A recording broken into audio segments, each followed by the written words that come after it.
The Edgar Cayce Guide to Self-Healing. By Patrick J. Berkery.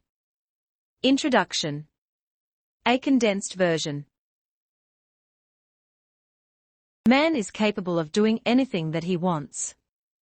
For each soul, each mind, each entity is endowed with its choice. And the choice is the result of the application of self in relationships to that which is its ideal, and finds manifestation in what individuals call habit, or subconscious activity. Yet it has its inception in that of choice. We all want to be healthy, to live rich and fulfilled lives. But we must have an ideal, something that will spark us and motivate us. Those influences in the emotions, unless they be governed by an ideal, often may become as a stumbling stone. This is the ideal proposed. May the entity so conduct its mind, its body and its purposes, then, as to be a channel through which such messages may come that are needed for the awakenings in the minds of men, as to the necessity for returning to the search for their relationship with the creative forces or God. It is not enough to know about this natural healing power that we all possess. What this book on Edgar Cayce will do is challenge that knowledge and require a true interpretation of it. By its fruit ye shall know whether it be the true knowledge of God or not. These be the influences that true knowledge is, that those correct interpretations of experiences, other than thine own, are what hath it wrought in the experience of those that apply same in their dealings with their fellow man day by day. Not whether it has brought riches or fame, or those things that are even well spoken of by those of the world, but has it made in the experience of the individual a better neighbor, a kindlier friend, a more long-suffering one with those that would hinder. Doth it bring patience? Doth it bring love in any manifested form? This shows as to whether the true knowledge is manifested in the experience of any individual. We choose then to be self-healers. There is within the grasp of man all that in nature that is the counterpart of that in the mental and spiritual realms, and an antidote for every poison, for every ill in the individual experience, if there will but be applied nature, natural sources. Self-healing then is really a study of life and of nature. There are no easy paths to the study of nature. It demands discipline and devotion. Remember, there is no shortcut in becoming conscious of the God force, which is a part of thine consciousness. Too oft if the tendency to use, or apply same in the manner, to obtain immediate results in the physical self, without its application of a spiritual truth through the mental process, to produce the fruits of the spirit in the own physical consciousness. There is an interest in metaphysics, no shortcuts in metaphysics, no matter what those say who would force by visualization, by application of numbers, of stars, or bars or any phase of the astrological aspects. These are urges. Life is lived within self. Ye live it, ye don't profess it. Ye live it. You have healing powers, as this is a common quality of mankind. Your expectations for yourself should not center on a quick, easy way. Expect much, you will obtain much. Expect little, you will obtain little. Expect nothing, you will obtain nothing. He that expects much, if he lives and uses that in hand day by day, shall be full to running over. Our service to our fellow man must be prompted by love and generosity, not simply personal gain. For it has been given thee that to others, and in and through that done for others, more may be gained for self. Not as eye service, but as service of the heart to the Maker. Make the paths straight, just being patient, just being kind, just showing brotherly love. Then the entity may find in itself its relationship to others. It is not enough to know the principles of self-healing, but one must use them, and then share them. For to know to do good, and to do it not, it is sin to that soul, and to know the manner, in which ye may help others and refrain, it is hellish in thine own self, creating conditions, which must be antagonistic in thine own experience with others. It is the law of grace and the law of recompense, the law of love. When the body becomes so self-satisfied, so self-centered as to renounce, refuse, or does not change its attitude, so long as there is hate, malice, injustice, those things that produce hate, those that produce jealousy, those that produce that which is at variance to patience, long-suffering, brotherly love, kindness, gentleness, there cannot be healing to that condition of this body. As first indicated, what would the body be healed for? That it might gratify its own physical appetites. That it might add to its own selfishness. Then, if so, it had better remain as it is. If there is the change in mind, in intent, in purpose, and the body expresses same in its speech, its acts, and there is the application of those things suggested in the manner suggested, we will find improvement.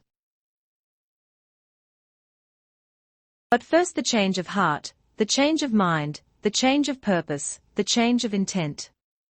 Thy body is indeed the temple of the living God. And what does it appear in the present? Broken in purpose, broken in the ability to reproduce itself. What is lacking? That which is life itself, which is of and is the manifestation of that influence or force ye call God, that is God in manifestation.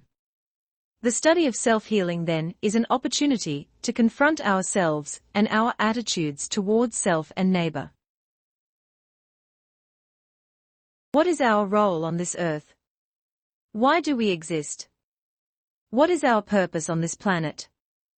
The first cause was that the created would be the companion for the Creator, that it, the creature, would, through its manifestations in the activity of that given unto the creature, show itself to be not only worthy of, but companionable to, the Creator.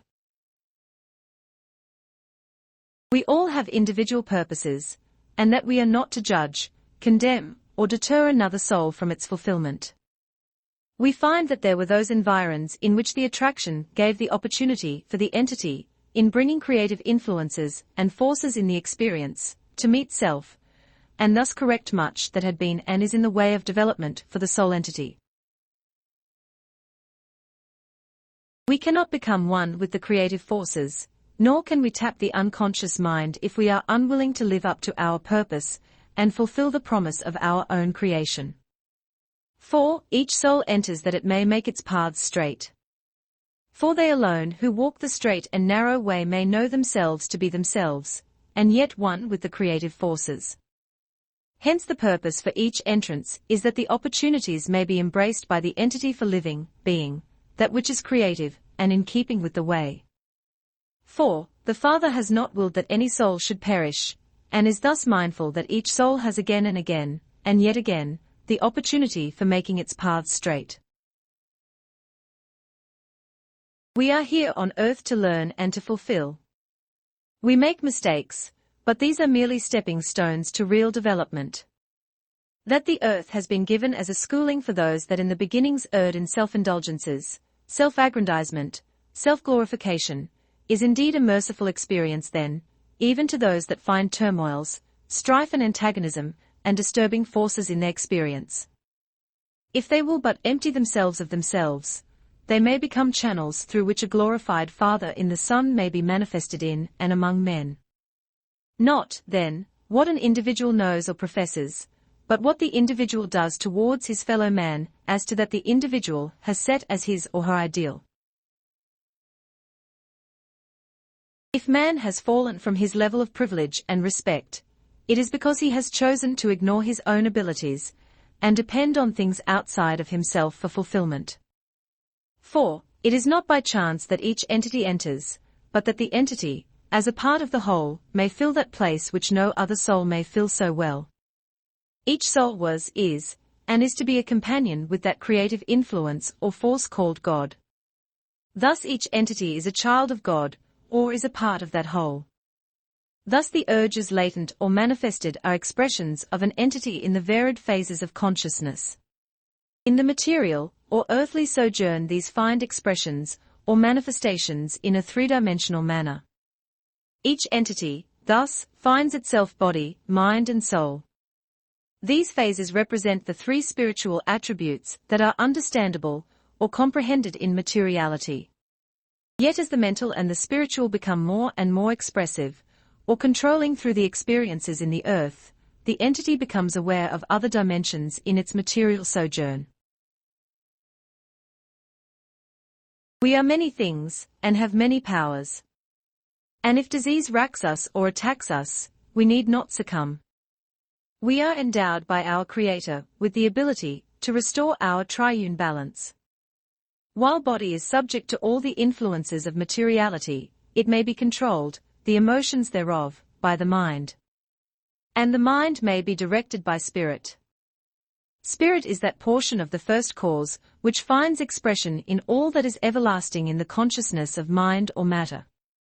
And no urge, whether of the material sojourns or of the astrological aspects, surpasses the mental and spiritual abilities of a soul to choose its course that it, the soul and mind, may take.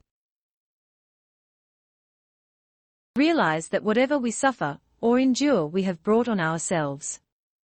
But we need not languish in pain, or wear out our hearts in mourning. All entities meet for a purpose. Thus, whether that attraction is to be for the advancement, or the undoing of something in themselves depends, again, upon what is the ideal of each. As we would give, then, the premise is that ideal to which each should in the present opportunity look, hope, be.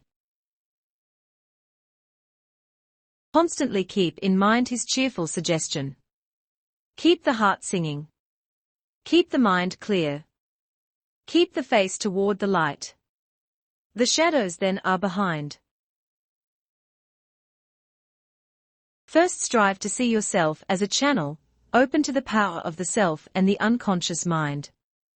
One that thinks of self, of that is said, of that may be thought, of that as would make for any contention in the experience of self, hinders self from being that channel that brings healing to another.